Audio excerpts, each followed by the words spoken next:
premiers compagnons d'Emmaüs ont trouvé une dame dans la rue qui venait de mourir, puisque cet hiver 54, la Seine était gelée, enfin, c'était vraiment très froid. Et ils ont trouvé cette dame qui venait de mourir et ce qui était encore plus pathétique, elle tenait dans sa main l'avis d'expulsion. Et il lance son appel en disant c'est inadmissible et il lance ce qui s'est appelé l'insurrection de la bonté. Toi qui souffres, qui que tu sois, entre, dors, mange, reprends espoir. Il y avait, je crois, 4000 personnes dans la rue à Paris. En 1954, il y en a 16 000 aujourd'hui. Il y a 4000 enfants qui dorment dans la rue en 2023 en France. Donc on ne peut pas dire c'est fini. Alors il ne faut surtout pas dire il a perdu. Non, il n'a pas perdu. Parce qu'on abrite de nombreux compagnons, de compagnes. Mais hélas, on en refuse tous les jours. Alors aujourd'hui, il n'y a pas que la communauté des Essarts. Il y a une autre communauté de Vendée, Fontenay-le-Comte. On dit Fontenay-le-Comte, c'est Saint-Michel-le-Clouc.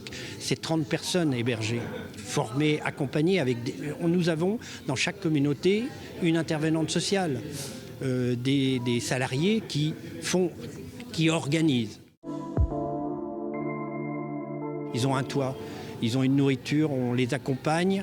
On les forme, éventuellement on améliore leur français et on a 14 enfants. Il y a une petite fille qui est née fin d'année dernière et on a sur les 13 autres scolarisés. 13 enfants qui vont à l'école, qui rentrent chez eux. C'est leur communauté, c'est la communauté, mais c'est chez eux. Et la meilleure illustration, c'est que c'est l'année dernière, eh bien, il y a un enfant qui a fait comme les autres enfants de l'école. Il a invité ses copains à la communauté pour son anniversaire.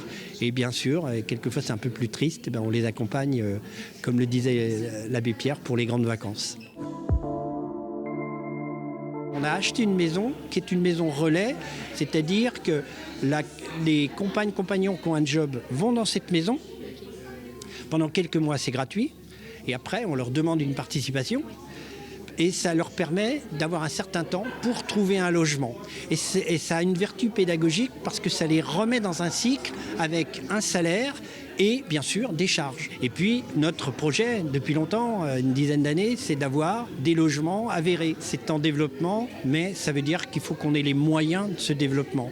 Donc fin 2022, on a acheté une nouvelle maison.